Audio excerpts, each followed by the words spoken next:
Jamie Dornan, I was expecting more of a beard. I'm working on it, yeah. Yeah. You need to work harder, I think, because the fall starts really soon, doesn't it? I start filming next week, but I've just come off something else, so I have 2 weeks to grow a beard, so I'm... I tried, that doesn't work. I have tried that. Like Play-Doh hair. Is that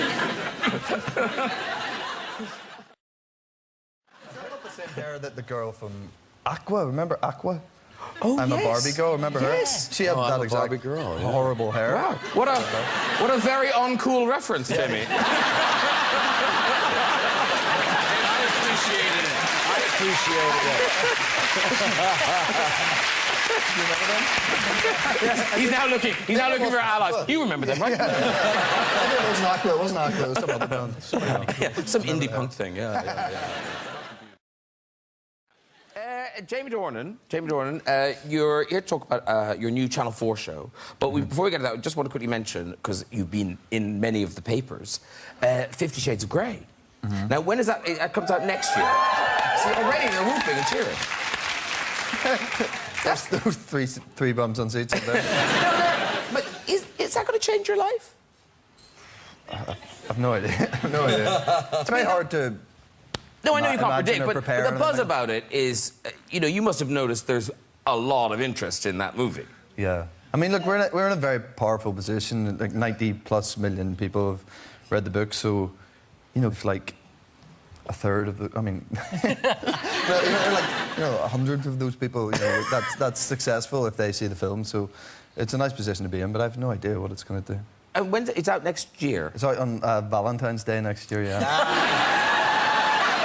Oh, yeah. It's perfect. Oh. Can you imagine? Oh, you're a 50 Shades of Grey, baby. Oh, yeah.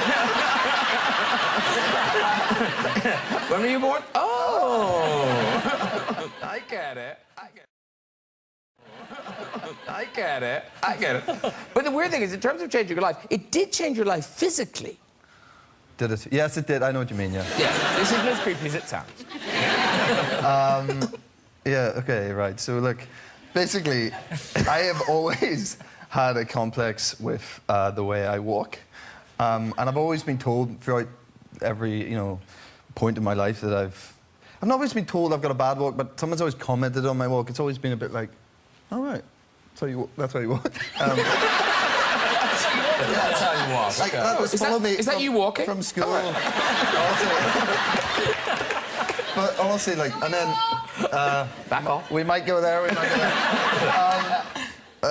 but yeah, so, and I remember a mate of mine at school said, because I have quite, this won't happen, but I have quite pronounced calf muscles.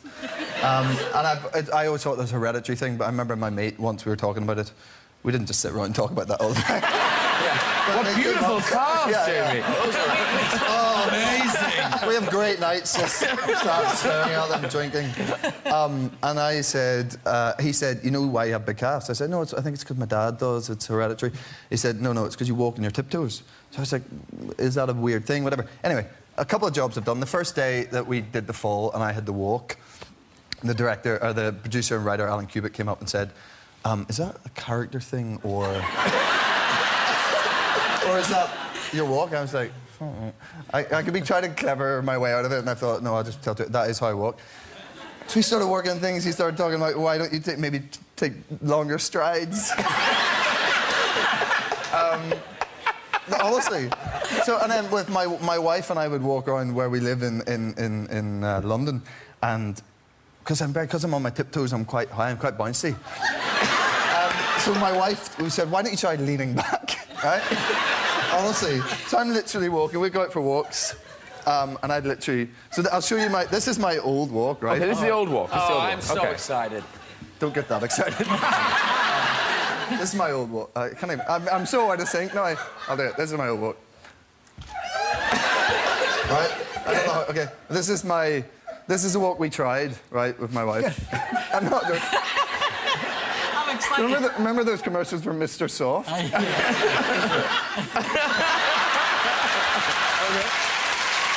I told you.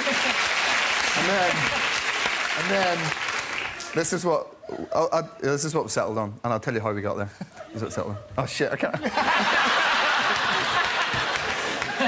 Oh, you go, and then my new one, you'll see my new one. It's fine. but,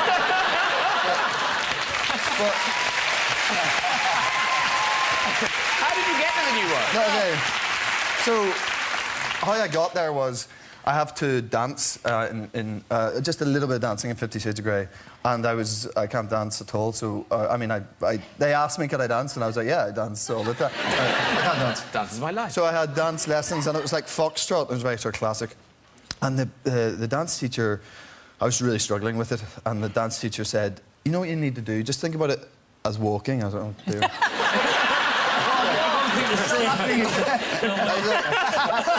I was like, you know, I'm 31 years old. It's literally the first thing you learn to do in life is walk. I was like, it's funny, I'm not great walker. And he said, you know, just think if you walk heel to toe, heel to toe. And I was like, heel to toe? And no one had ever told me that. I was like, I literally went toe to like more toe. I didn't know. So now I just apply that every day and I'm walking around.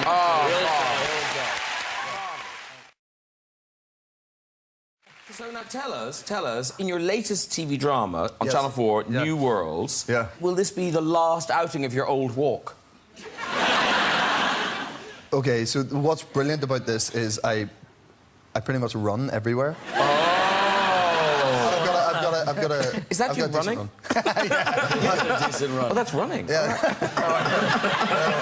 No, if I run, I try to run as much as I can. Because I'd be like, why don't we try the scene where I'm like sprinting around? Running the scene. Yeah.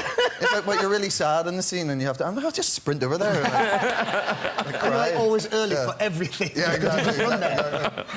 But New Worlds on Channel 4, when does it start? It starts I think sometime towards the end of March. towards the end of March. And it's sort of a sequel to The Devil's Whore, is that right? Yeah, they're a bit reluctant to call it a sequel to Devil's Whore, but you've already done that, so I will go with that. I see it as a sequel to Devil's Whore, which I loved.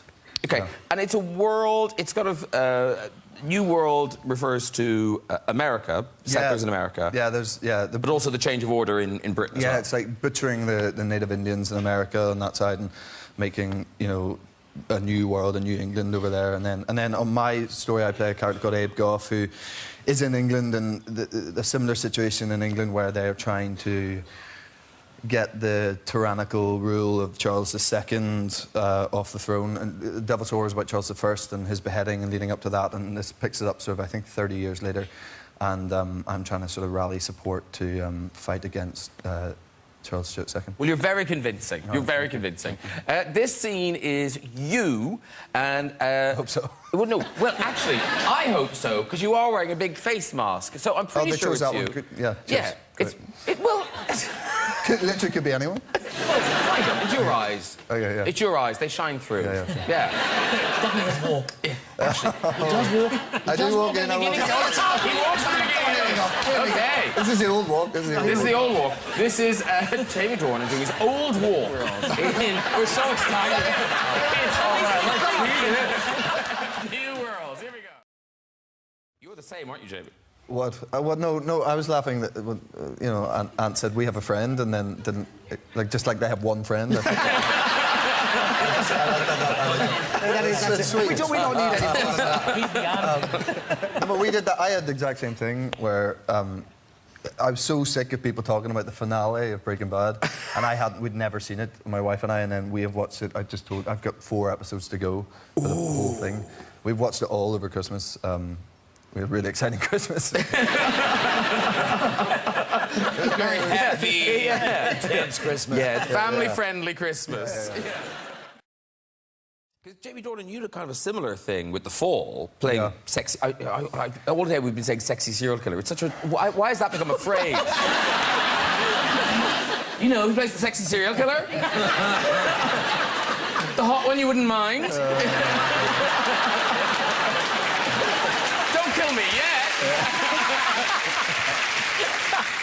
Sorry, but it must be, you know, I've read you in interviews saying how on set it gets pretty bad. Yeah, I mean, it's a brutal headspace to maintain, you know. I don't think it's healthy. Look, I mean, Jesus, we did, you know, 5 hours in the first series, he did 7 years, you know, so it's a slightly different thing. But I made a point of getting out of that headspace when I could and trying to get out of character when I could because you just don't want to take it home. I didn't want to take it home. Maybe you would. Yeah, you I don't want to. No, You definitely don't want to take it home. Sorry, you definitely don't want to. But I heard there was a sweet thing. You used to apologise to the actresses after you'd kind of done horrible things to them. Yeah. Really? Yeah, man. Like you're literally like got some poor, really lovely, very naked actress, and you're literally doing the creepiest things imaginable. And getting paid for it. And getting paid for it. Yeah. So, there.